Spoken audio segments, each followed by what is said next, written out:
Hi, Jen. Thanks for helping with my project. Could you say a little bit about yourself? Hi, so I was born, I have an interesting story.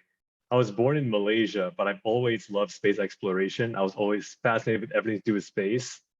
And when I was 15, I decided I wanted to work in the aerospace industry. So I went to Canada to finish my education. So I did my undergrad here and I'm doing my master's degree at Western University in Ontario right now. And I've been holding fast to that dream of putting humans in space for I think for just pretty much as long as I can remember. So I'm really excited to hear that we're going back to the moon because my real goal here is I want to see humans walk on Mars and I want to walk on Mars myself. And I think if we're going to go back to the moon, that's a huge step towards that. No, I totally agree with you. And you kind of took away some of my questions about what do you think about us going back to the moon, but that works. But you said you're originally from Malaysia, and I've talked to a lot of people from other countries who are interested in getting into the space industry. And, especially in the US of ITAR, and I imagine other places of the world, it's really difficult for people who are interested in getting into space to do so regardless, but it's especially additional difficulty if their country doesn't have like a space program and space companies. And I was wondering maybe you could talk about what kind of challenges being from Malaysia presented to you, how you overcame those, and if you had any advice for other people who might be in a similar situation. Oh, for sure. ITAR has been the bane of my existence, to put it mildly. So Malaysia does have a space program. There have been a couple of satellites, and there was an astronaut who was sent up in 2007, if I remember correctly. But that's been about it so far. There's not really much of an aerospace economy there. People don't really think as much about space as I'd like, although that has started to change recently. So that's kind of why that was part of my decision to come all the way to North America to pursue my love of space. But it's been really difficult because I've been a foreign citizen here in Canada for the past 7 years. And basically, so many of the opportunities that are open to people born in Canada or the US are just not available to me. And it's forced me to get really creative with what I decide to do with my career. So I started off in university convinced I was going to work on rocket engines. I put so much time to learning about fluid dynamics and computational analysis and combustion physics, but I realized that a lot because so many of these problems have direct applications to ballistic missile technology, it was going to be very difficult to get a career in it. So that's why I decided to pivot over to looking at satellites instead, which is what satellites and lunar instruments did, which is my current research. But even then, it's still difficult. But nevertheless, the opportunities are there. I think my advice to anyone who is going down my path is if you don't feel like creating opportunities where you are is a viable path for you and you decide to go abroad, get creative and don't lose hope. I think the worst thing that you can do is to become jaded and cynical and to just give up, because then you're hamstringing yourself before someone else had the opportunity to tell you no. You're telling yourself no before someone else can tell you no. And I think another thing is speaking of being told no, don't take no for an answer. Where there's a will, there's a way. I heard a great saying from someone, which is, if they slam the front door in your face, jump in through the window. Get creative. The space industry is expanding so rapidly. So many things are changing. We can't predict where it'll be in 5 years. All of the old assumptions that we carried over from the 60s and 70s, they simply just don't apply anymore. But I hear what you're saying about getting creative, but that is really hard to put in practice. And for the person that's like, sent in that 100th resume and applied and still hasn't gotten a call back, or have gotten a call back and they ask, are you a US citizen? And they say no, and that's the end of the discussion. It might be really hard to know what going through the window looks like. And I was wondering if you had some additional details maybe you could kind of encourage people with. Absolutely. So if getting permanent residency is not option in near term. If you're a student, you could get involved in your CubeSat team or your rocketry team. There are lots of space companies other that hire non-US citizens. For example, I think especially when it comes to scientific research and satellite data and Earth observation, some of those that work is not quite as ITAR restricted, I find. So it is still difficult, don't get me wrong, but it is possible. And we're seeing more and more space companies pop out elsewhere, like in New Zealand, for example, with Rocket Lab. Yes, I like to keep that example in the back of my mind. You can always do what Peter Beck did and just create your own company. Yeah, absolutely. And I mean, I think one really important thing I've learned is that you got to go out and talk to people. They call it networking. I think of it as go out and make some space friends. Find out what they're doing, find out what the opportunities that they've taken, find out what their story is, and that's probably the best way to spur your creativity. It's because it helps you get outside your own head, outside your own worldview. So I think that's really important. Just go and talk to people in the space industry. Go and make friends.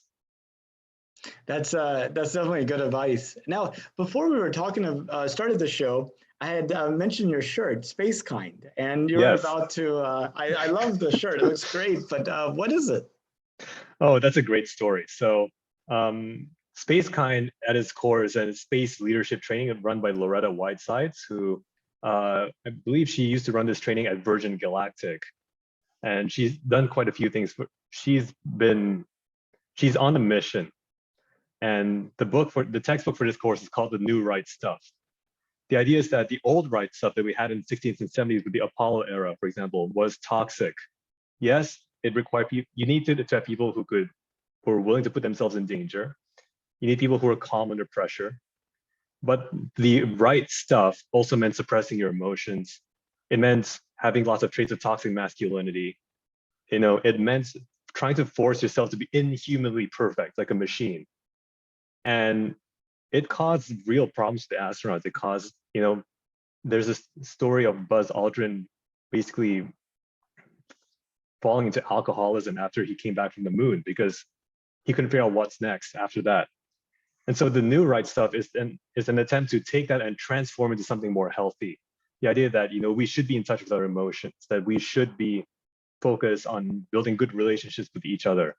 It's about being authentic, about not trying to hide your flaws, but actually being as open as you can with them, being vulnerable. Because in that way, you find a different kind of strength, one that inspires other people. And I think that personally, that in the new era of spaceflight, where we're going to be going away from Earth, not just for a couple of weeks, but for months or even years, we need to have this different kind of new right stuff. So the training is available at spacekind.org. And at the time of this interview, the next class starts on May the 4th. So I'd highly recommend that everyone take it if you're even remotely interested in space, because it changed my life. What I went into the course, it's an 8-week course, about 1 hour per week on Zoom. And what I wanted to do with the course, I wanted to learn to stop comparing myself to others, because when you're in the space industry, you're surrounded by lots of high achievers, like people there were people my age who've gone and started companies and become social media superstars, or done amazing research or something like that. And it can feel crushing to be in that position sometimes, when you feel like you're just being out competed by everyone. And the key insight that the course gave me was that I need to focus on what my mission was, what was I put on Earth to do. And I feel like my mission is to help build a more just future for humanity in space. So now when I see other people who are more well achieved than I am, the course taught me not to see them as rivals, but as allies. And that just empowered me so much. So that's kind of why I recommend the course so much.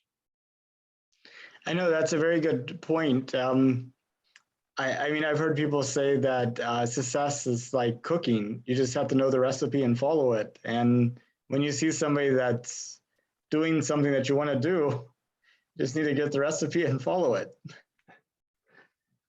I don't know if that's necessarily true, that success is just a recipe, because I guess even in cooking, like what you make is so uniquely determined by who you are as a person. So you could follow, like, let's say you're baking bread. You follow the exact same recipe as someone else, you're probably going to get something that tastes different. It's like how you can never quite replicate your grandmother's cooking.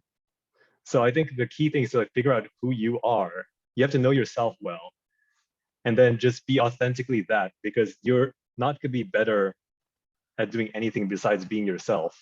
And that's how you make the most impact and the most change.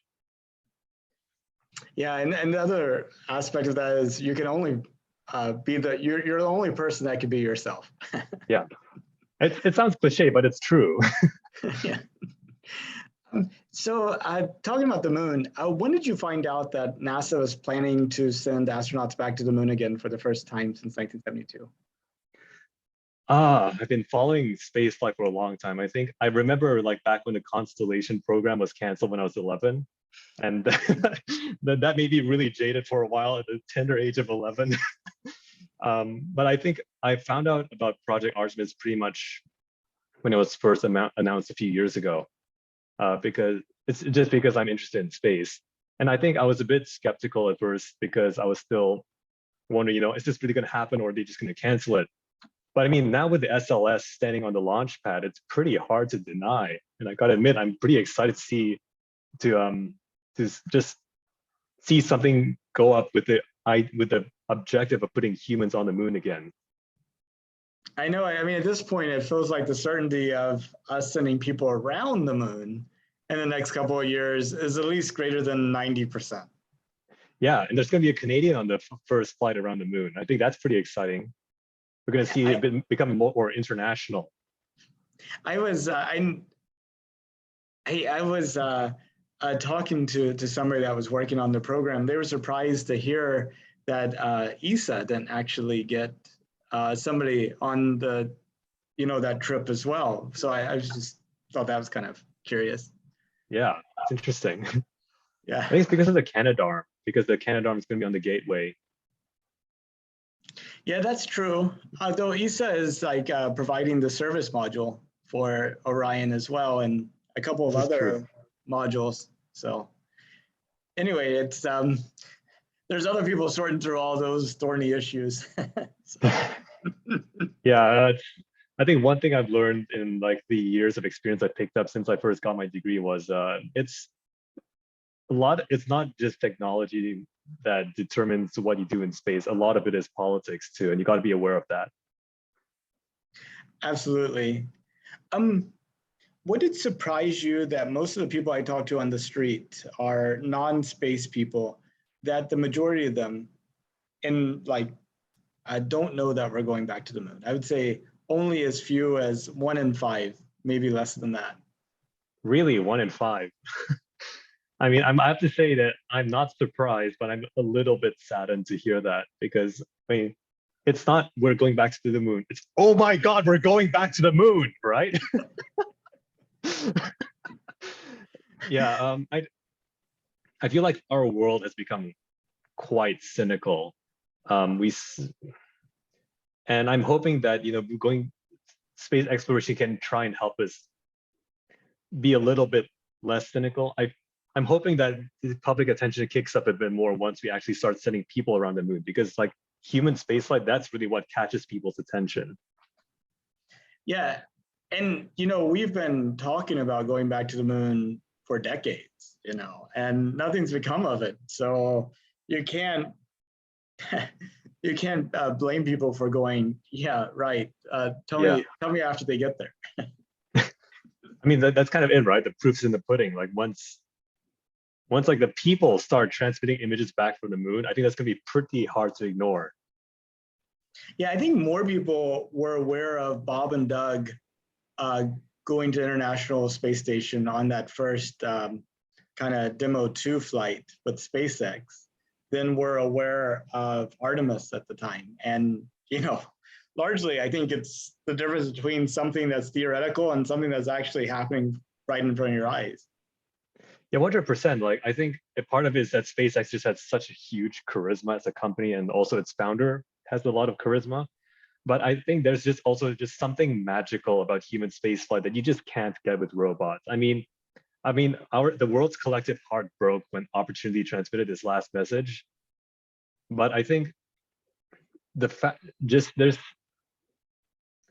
you see this you see planetary scientists say this as well. Like you can't, there's no substitute for someone actually in the field going and picking up rocks and actually seeing it and experiencing what it's like to be there.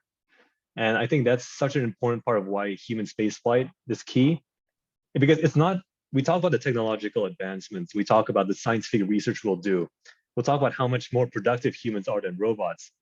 But there's this concept of like instrumental and intrinsic reasons. So the instrumental is, we do it because these things are useful to us, and intrinsic is why we really do it. So I feel like we focus a bit too much on the instrumental reasons, like scientific research, technological development, economics. I think we need to focus more on the intrinsic part, which is expanding the human experience. It's like the experience of looking back at the moon and going, wow, that's the Earth over there. Like I think that's the real, like that's really like the most important benefit that we can get from human space exploration. That's why I think it's so important. Yeah, absolutely. And a lot of those come down to values of society. I mean, if society seems to really value the binary characters that are stored in bank accounts a lot more than these grand vistas or walking where nobody's walked before. It's kind of interesting. Yeah, I mean, I think it definitely seems that way right now. But I have hope that there's still that little spark of that little. Everyone has like that little bit of their inner child left in them that goes wow when we see these things. Well, we'll see what happens. Yeah, I mean, it's so frustrating. I'm sure this happens to you too, but you talk to people about like these ideas and things to do. And oftentimes the question would be, how will it make money? It's like, no, that's backwards. You do the things where it's doing and you make money so you can do them. Exactly, yeah. And I think like part of that comes back down to like we focus too much on instrumental, not enough the intrinsic. So, everyone who knows like you want some, oh, excuse me, the lights in my lab just turned off. I'll go turn it back on. Okay. It looked really neat Yeah, with the you can whole, edit that out. But it looked, well, I'm not planning to, but but I thought it looked really cool with like the whole aurora thing going on in the background and the lights kind of dimmed. Oh. It's a really cool effect. Yeah, I should have just played it off, shouldn't I? Yeah, nobody knows how the play's supposed to go. So, but of course that does explain why different audiences from different plays of the same play are like, no, the ending was very different than mine. But yeah, as I was saying, like you have to justify to Congress why you want to, or to Parliament or whichever governing body your country has, like why you want to spend so much money on space exploration. And like the most concrete stuff is like all the technical, all the numbers showing, this will make this many jobs in your riding, this will, put this many dollars into the economy. And I think because I think that's kind of like the way we've learned to make the world work, just focusing on the bottom line. And I think we could do a lot more good if we start shifting it a bit back to thinking about what do we want to accomplish as a species? What do we want to accomplish personally for a personal mission in the world?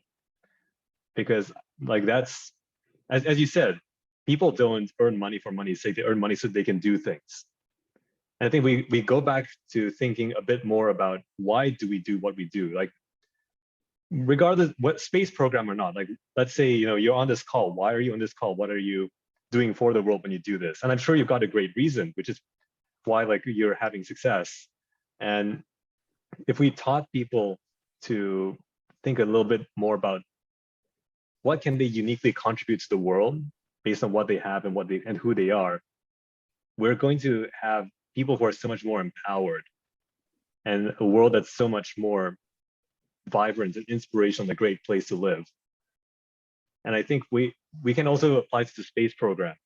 Not just, yes, we need these logical reasons, but also making space for the emotional, the spiritual part of, we are doing this because it's cool, for lack of a better word. We're doing this because it needs to be done, because Yeah. we have this bit of us that will not be able to rest until it's done. Exactly. I mean, there's a good argument that I'm sure like most people have seen the Apollo 8 Earthrise image of the Earth rising over the moon. And that launched there's an argument that launched the environmental movement, because you have all these environmental organizations that were founded like within the years after that image was taken. And I mean, can you quantify that in dollars? I don't think I would try to. Yeah, but the ironic thing is, just to take that one step further, is it launched the environmental thing, which then ultimately killed some space projects. Yeah, it's funny how that works, isn't it? I think one of my frustrations, like as both an environmentalist and someone who loves space exploration, it's trying to convince people, hey, we're on the same side here. We both want what's best for humankind. We're working towards the same goal ultimately. I mean, we'd be doing so much more if we work together instead of against each other. Absolutely. It doesn't matter how many people we have pushing the rock if they're all pushing, if half of them are pushing on one side and half of them are pushing the other. Yeah, exactly. It's about unbalanced forces. That's what we need. That's how you make progress. Yeah. And it seems like all the forces in society are almost perfectly balanced, so nothing. It certainly does seem that way right now, doesn't it? Like I mean, not just in the US, but across the world, people are getting more and more polarized. And having, maybe my idealistic pie in the sky hope is that, when we have an international crew of astronauts on or around the moon, look back at the Earth, it kind of reminds people that, hey, we're all on the same planet here still. That it gives something. I hope that it gives people something common to connect over, like the Earth is our common heritage. Yeah, absolutely. Now, not everybody is excited about going to the moon as you and I are. And I'd like to run some of their reasons past you and get your thoughts on them. Sure, go ahead. Okay, we've messed up the Earth. We shouldn't mess up the moon too. Yeah, I think the trouble I have with that argument, it's very I think it doesn't have enough. It could use a bit more nuance. There is a general view that I found with people who are environmentalists that humans are an inherently destructive force. And yes, humans have caused a great deal of destruction. I'm not going to try and sugarcoat that, but I think it's also an excessively pessimistic view. I mean, I think if we say that saying that we've messed up the Earth and like we're going to mess up wherever we go, it's kind of like a fatalistic view. I think humanity has the capacity to be better, to overcome our past destructive ways. And exploring space, I found, can be a great way to force us to confront the fundamental assumptions upon which we build our society. Like, if like so much of the thought about going to the moon and to Mars has been dominated by analogies to the American frontier, when so many of those assumptions don't necessarily, and then some of those assumptions that model don't necessarily apply. I think that forces to question the American frontier ideal. Or, for example, like the way that we distribute resources amongst ourselves. I think this might be okay on Earth, at least for the time being, but I think that if we were in a city on Mars, the way that we've just allowed people to starve and die, or to like just get diseases and not receive proper treatment, that would not fly in an environment where every life is where the survival of the group is so dependent on like preserving individual lives. So I think we have the capacity to become better as we go into space and to not mess up the moon or Mars as well.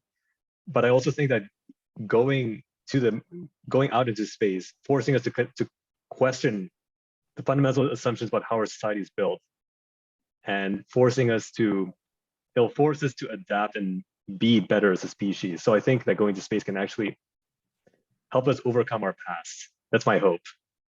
Yeah, no, that makes a lot of sense. I mean, you see like communities of people here on Earth trying to live sort of in a different way, but like the sort of the influence of global culture is like ever present and constantly pushing on that community. But you could potentially set up communities along completely different lines on Mars, and there would be enough physical and, you know, cultural separation that it would have a chance to sort of actually develop. Yeah, like, and because Mars is so isolated and because the environment is so different. I mean, you can't even walk outside and breathe the air. That's how different it is. And it also, and when it comes to like thinking about how our society is built, like when we think about, you know, environmental stewardship on Earth, we think about preserving biospheres and ecosystems. And the question I've been pondering lately is, can we have such a model of stewardship for the moon and Mars as well? What does that mean for planets where there is no known life? Can we apply this to, like, how, for example, like if we destroy the front face of the moon for mining and the moon no longer looks as it has for millions of years, would that be considered a destruction that should matter to us? So I think it'll force us to expand our definitions a little bit, which I think would do good for everyone. I could just see keeping this side of the moon, and then, you know, as spacecraft go around, it looks like an apple being eaten out. Oh goodness, that sounds like something out of like Hitchhiker's Guide to the Galaxy. Before long, it's just like this half shell, you know, it's like. And you're like, that's actually a great question. Like, you know, how much life and creation requires destruction. Like, you know, when you build a house, you're destroying trees and stones to do it. When you eat an apple, you're destroying an apple. You're creating waste. So if destruction is required for life and creation to occur, then what makes it okay or not okay? And I think going to space is going to force us to confront that question so much more starkly. And I think this is going to be a really interesting philosophical debate. Yeah, the person that said that about let's not mess up the moon. I mean, they live in a you know, suburban neighborhood home where you just like you know, kind of tore down all the trees and leveled the ground and planted an artificial road. It's not like they live in a tree house, you know. So. Well, I mean, who can blame them, right? I mean, would you live in a tree house? Like, I mean, I'm not living in a tree house. Yeah. I always thought tree houses were cool, but I did always come in, you know, at night. So. Yeah, but that's the thing, right? So we want to live in a more environmentally friendly way, but the system makes it so difficult. It so strongly disincentivizes us from doing that. And so, like, one thing I think could be great about going to space is that we have an opportunity to rebuild societies from the ground up let's rebuild societies in a way that makes it easy to preserve the environment, to live in a way that's respectful of the environment. And then we could learn a few things from those people. Absolutely, yeah. I mean, because you buy a house that you think you could sell, that completely constrains what kind of house you get. So you don't get the one that you want, you get the one that you think other people want. And this whole process of doing that's like constraining. Yeah, and I mean, you got to eat, right? Got to eat. Yeah, and then, you know, some other people said it's only for the rich. Only the rich are going to go to space. All the poor people would be here. You know, it'd be like that movie Elysium or Elysium. I've seen it, yeah. Elysium, yeah. Elysium. I mean, I feel like, okay, here's where I'm going to get really political. I feel like it's almost with any industry in our current system, the rich are going to be disproportionately benefited. So whether it's space or not, I think so, you know, Bernie Sanders tweeted a few days ago that that space should benefit everyone, not just the rich.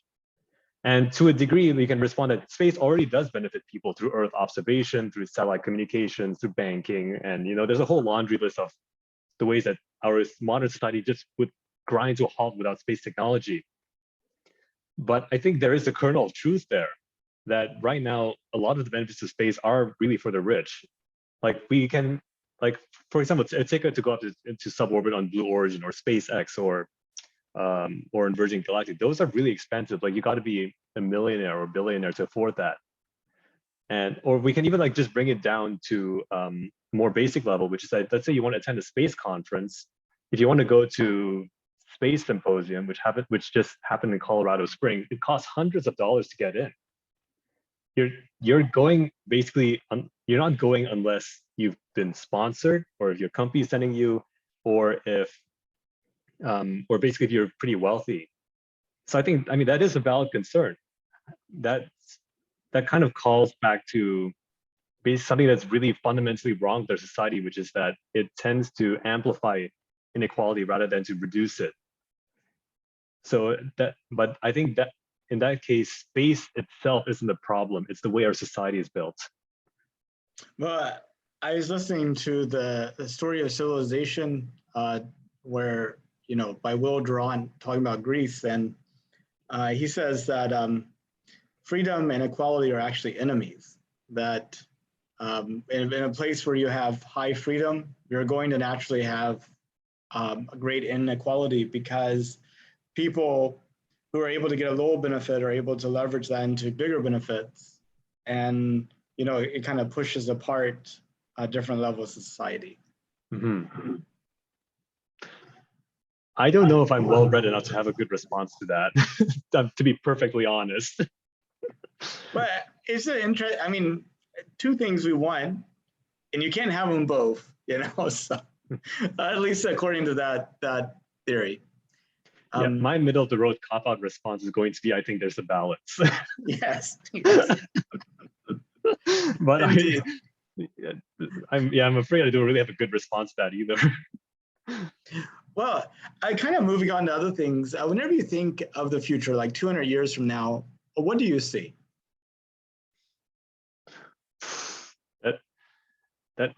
I mean, given that we can't even predict what's going to happen 5 years from now, Well, I can make it easier on you. How about make it easier on you? Instead of predicting, let's move over to hope and aspirational. What would you like to see? In 200 years from now? Yeah. I would hope that we have a society that values the basic dignity of human life, and that we built on that foundation where we value things like justice, equity, diversity, and inclusion.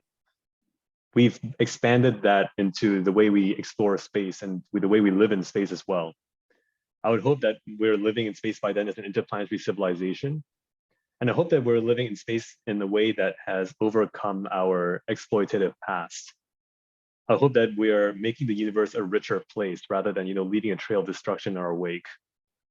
That would be my hope for 200 years from now. And in my work and life on a daily basis, I try in everything that I do to move the needle that little much towards that goal.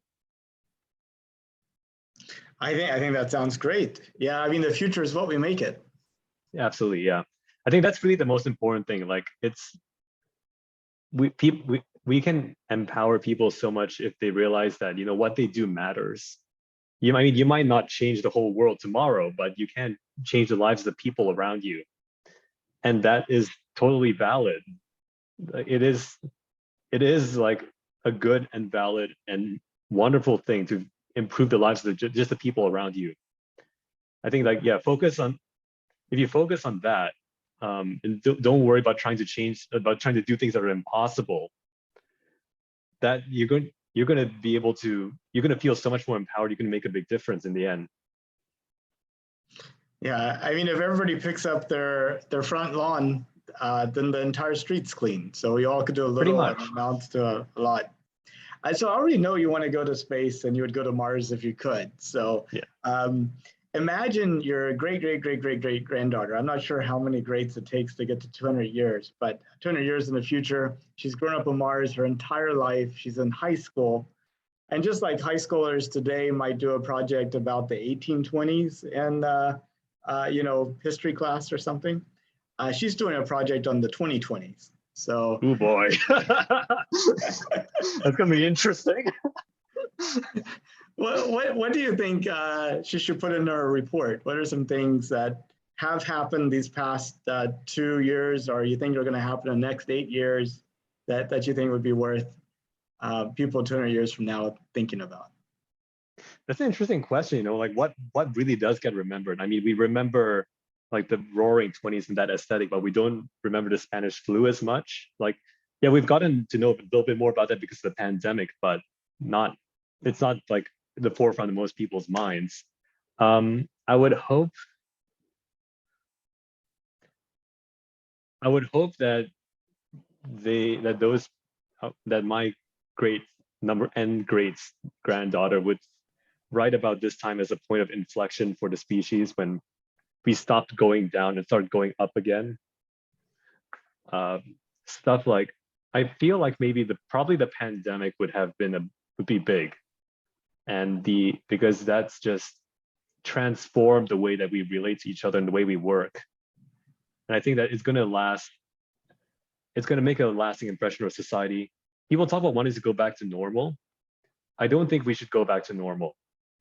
What was normal before was not very good. I think we can do better than that. And the pandemic has shaken up everything and forced us to take a look at that. She's probably going to be thinking about, the increasing political polarization of this time, about the rise of demagoguery. And I feel like it's more of like a lot of the events in this era that we're living in are indicative of some larger change that's happening rather than any single event, I think. It is, but whenever you talk about going back to normal and normal wasn't pretty good, is there anything in particular that comes to mind about how you want things to change or not change, I guess? Well, a pretty simple one was how we were used to just get the flu every year. But now, like, because we've masked and socially isolated, socially distanced so much, we've basically gotten rid of like seasonal flu. And now we're starting to realize that, all of these people who like were immunocompromised or disabled or had like just fragile health, they were exposed to this, and we just let that happen. But now we know that, there are ways that are not overly expensive or difficult to do to prevent these people from going through that. So I think the pandemic has given us an opportunity to take a look a bit more closely at the people in our society that we normally leave out of mind.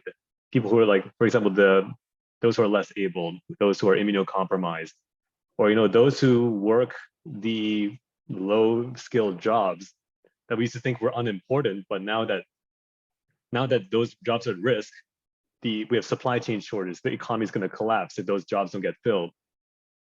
So I think it's kind of like what I talked about earlier about questioning the fundamental assumptions our society is built on. It's shaken us up, forced us to relook at what we took for granted. No, that totally makes sense. And, I think one thing that you point out is that we could choose not to get sick. Like, yeah. I mean, how many sicknesses didn't happen because we were wearing masks and we're socially distancing, and people that were sick were staying at home and we were teleworking and all that good stuff. Yeah. Yeah, no, I totally agree with that. Well, those are pretty much the questions I had. Is there anything that you wanted to talk about, or did you have any questions for me? This is a question I'd like to ask all the space people, and all my friends know this. How did you get interested in space? Yeah, I know. I've been thinking about that a lot lately. I think it's a combination with my dad taking me to the Johnson Space Center as a child and kind of seeing space. Star Trek. I mean, I think Star Trek kind of provided sort of this common vision of what spaceflight would be like, and what the future could be like. And it gave us like a common vocabulary to imagine and talk about that future. I really miss the fact that we don't have like a Star Trek like thing. I know we have a gazillion Star Treks, but but it's just like we got a gazillion everything. So it's not like the same, it doesn't provide the same cultural basis as I think it did back in the 70s and 80s and 90s. But I would say those two things, going to Johnson Space Center and Star Trek. And my friends were into space. You know, it's interesting that you say Star Trek because I only really got into Star Trek, I think, last year or in like late 2020, because that's when it became available on Netflix. And up until that point, I'd been struggling because I'm really passionate about social justice, as you could probably tell. And I'm also really passionate about space, but I couldn't figure out, how to put those two things together. Like how they could work together in the same framework. And when I watched Star Trek, it kind of just clicked for me like that. Like both of these things are trying to make a better future for humanity in space. And so that's how I got hooked on Star Trek. Like I just love the idea of like living in the Federation where, all the things I talked about hoping for, that, we respect the basic dignity of human life. We try to be better. We've overcome our destructive and exploitative past. Like it gives you something to work towards. I think that's really powerful. Having a dream, basically. Yeah, absolutely. And we seem to have visions of all the bad we want to avoid, but I don't think we have any vision of what that good society looks like. Yeah, have you seen The Expanse? I have. Not the good society. Yeah, I like The Expanse, but it's also like something we should avoid at all costs. Yeah. And Star Wars too. Star Wars is very much a dystopian view of the future as well. It is kind of, yeah. But I think, it's interesting that we should talk about Star Wars because it kind of brings us back to Spacekind. This course uses a lot of metaphors from Star Wars. Like there's the idea of like speaking authentically and genuinely is called Jedi speaking. And the idea is that the Jedi are kind of like can help us give this idea of like how to be a more powerful human being, but in a way that helps uplift others. I mean, I think Star Wars is ultimately like a very optimistic story. You go, at least I'm talking about like the original trilogy here, because it's about overcoming these huge odds, like overcoming darkness and like bringing light into the universe. So that's it. It's interesting because yeah, it is kind of set in a dystopian future, isn't it? Or at least a dystopian past since a long, long time ago. Well, that's a good point. That's a good point. Dystopian past. So, but yeah, I totally agree with you. Like we need something in the pop culture that's positive to work towards. Something like Star Trek, but for a modern era. And if that isn't Star Trek, I know I'm not sure what could be something good. Maybe someone will have a great idea and create something amazing in the next few years. And I mean, the crazy thing is we have so many choices now that, you could be micro selected for the show and there could be thousands of people that watch that show, but you'll never ever meet any of those 1,000 people. Whereas before, whenever we only had broadcast TV or cable, I mean, you had such limited choices, you probably knew somebody that watched these shows. So, it's interesting because I didn't grow up in that era, so I'm not sure. So I only know about it through like experiences of other people. But yeah, science fiction tends to like very strong. If you want to learn about an era, like how the zeitgeist of that era, read the science fiction from that era because it tends to reflect the way that they think. Like in the 60s, like science fiction was very optimistic about our capabilities for the future and, elevating to a higher level of intelligence, like with 2001: A Space Odyssey. You read today's science fiction, it's a whole lot more pessimistic. Like if you watch The Expanse, it's talk about class warfare in space, basically. At least that's the way I interpreted it. So, I wonder if our science fiction will change after we start making some positive advances in space. Well, and we'll all disagree on if those advances are actually positive or not. That's a good point. Yeah, what is positive and what isn't? That's completely subjective. And I mean, the whole business of politics is to stir up discontent in a particular direction. Unfortunately so, yeah.